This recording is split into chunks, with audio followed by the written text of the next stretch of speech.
a crucial job guarantee scheme that served rural India for 2 decades now. We've all heard of MGNREGA, and some of us have known people who have been beneficiaries of this employment guarantee scheme. But now, with changing times of a thriving rural India, the 20-year-old MGNREGA is getting a revamp. The government is updating it to a new scheme called VBG Ramji. This stands for Viksit Bharat Guarantee for Rozgar and Ajivika Mission Gramin. It will be applicable from April 2026. But let's first understand, how will this exactly be different from the existing framework? We have drawn out 4 key differences: jobs, funding, wages and ambition. Let's start with jobs first. The old MGNREGA gives 100 days of guaranteed work per year, whereas the new scheme increases that number to 125 days. That's 25 extra days for more income. Funding. MGNREGA was 100% paid by the centre. Now it's shared between the centre and the state, where the centre would pay 60% and the state would pay 40%. And that ratio for certain special regions like the Northeast or the Himalayan range would change to 90:10. Speaking on wages, in the old scheme, payments were processed within 15 days. Now, the new scheme makes it mandatory on a weekly basis.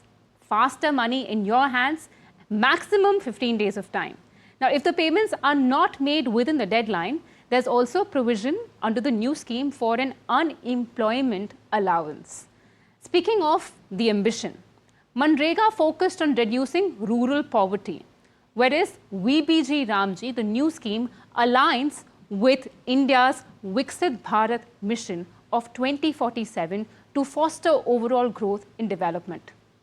Now, to decode this new scheme further and help us read in between the lines, we have with us Shankar Agarwal, former Secretary of Ministry of Labour and Employment. Thank you so much, Mr. Agarwal, for joining us on this conversation. Let me start with asking you on the increase in guaranteed days. The VBG Ramji bill raises the government guarantee from 100 to 125 days per rural household.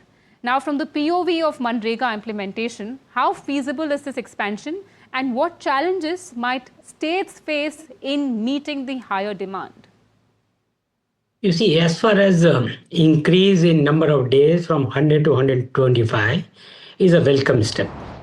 Because out of 365, if we guarantee only 100, there may be area where this may not be sufficient. 125 is a welcome step and a progressive step in this direction. That means in case of a necessity, in case of distress, people are sure of getting jobs for 125 days. So it's a welcome step. There's no doubt about that. There's no challenge in implementation as long as we have got the money and we have got the works which can be taken up under the new scheme called Viksit Bharat Ji Ramji. Okay. So you call it a welcome step. Now, but speaking on the funding shift, unlike MGNREGA, which was largely centrally funded, the new scheme introduces a 60:40 center-state cost-sharing ratio, and that number also enlarges to 90:10 for special regions. How do you view this change in terms of cooperative federalism and its impact on state budgets and scheme delivery? Again, I personally feel that it's a welcome step. Ultimately, the state government should be responsible for the welfare of its people. Earlier, the 100% money was coming from the government of India. So now they are asking only 40% to come from the state government. So they should not have any problem whatsoever on this. And as far as the additional burden on the state is concerned, now larger portion of the central fund are getting devolved on the state governments. So state governments are not starved of funds. They can surely find ways and means of funding these additional 25 days. I would still want to understand from you, given your expertise and your experience in observing schemes like this from a very close angle, it's important to note how will this not affect the states? Now, because the old MGNREGA scheme was fully 100% centrally subsidized. And now about 40% of the money that is going to be subsidized under the new scheme would come from the state. Now, state budgets will have to be reallocated, keeping the scheme in mind. How is there no effect? No, I'm not saying that there will not be any additional burden on the state government. What I'm saying that the state government should be willing to own up this additional burden. Ultimately, they are answerable to its people, and it's a welfare state. Moreover, larger number of not number but larger share from the central fund is getting devolved on the state government, not under this particular scheme. The overall kitty which is available to the central government, a larger part of that kitty goes to the state government today. Okay. So they should be willing to own up to the expense that would come from this scheme. Absolutely. On wage and payments and worker benefits as well, the bill mandates weekly wage payments faster than the previous 15-day norm. Based on past issues with delays in MGNREGA, how effective could this be in improving financial security for rural workers, and what safeguards are needed now? You see, earlier there was a little bit of problem in making payment very frequently because everything was being done manually when it started a long time back. But now with the help of technology, the money can be transferred at any point of time. That's not a big deal at all. You go to, if in a sabji mandi, you make the payment to the hawker or to the person who is selling vegetables, then and there only. So that's not a big deal. The only thing is that it has to be verified whether the person concerned has really worked and whether he has worked for a legitimate piece of work. Agarwal, sorry to interrupt you, but a lot of critiques also say that, of course, digital India is expanding and penetrating more than ever. As you took the example of a sabzi mandi using QR codes to process their payments is a reflection of that thesis. But at the same time, there's no guarantee as to how many people are actually connected. Aadhaar card, yes, is an important factor of identification. As I said, digitalization is now mandatory.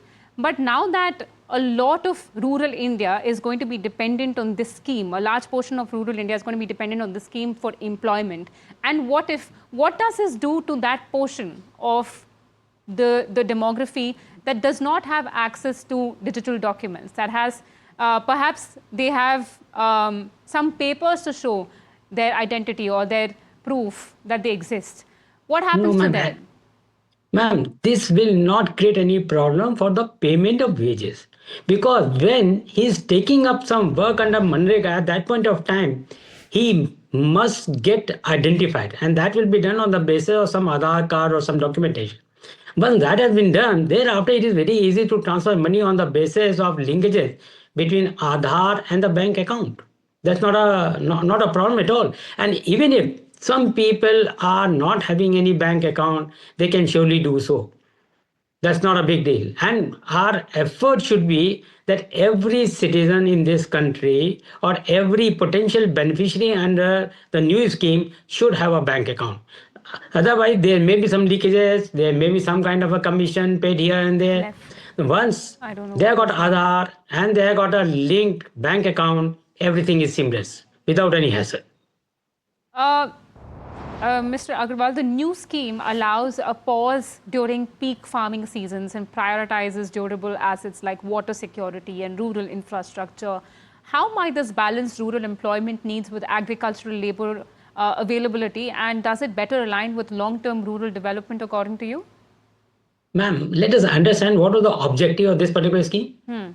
The objective of this scheme was to give employment during the time of distress. If there is no distress, then, and if they are able to get some alternative employment, and which is much more lucrative than this scheme, then surely they should be allowed to do that. They should get a choice. And whenever there is period when they do not have any employment, they can take advantage of the scheme. Okay, so if you had to summarize this entire scheme and give me 3 points as to why people should be welcoming it for the benefit of our viewers, what would you say to them? First, there is a very substantial increase in number of days from 100 to 125. That's a substantial increase. That means against 100 out of 365 days, now he or she is guaranteed to have employment for 125 days, number one. Number two, that instead of waiting for 15 days or thereafter, now he or she is sure to get wages within 7 days' time. That is second. And third, the choice is being given to them that whenever they want, they can switch to some other work.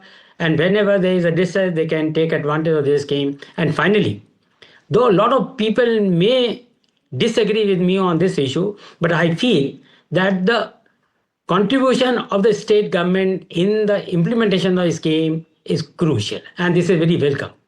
Ultimately, it is not fostering that bond between the state and the center, but it also gives them some kind of a responsibility. They have to own up that responsibility that yes, I'm accountable for my poor people.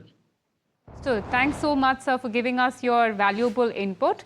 A key takeaway from this conversation would be that increasing the working days from 100 to 125 days is not just a welcome step, but also a reflection of stability and flexibility. And the states, as you said in your words, must be willing to own up the fresh expense that comes Absolutely. by the scheme. Thank you so much. Thank you. And Thank you so much. And moving on.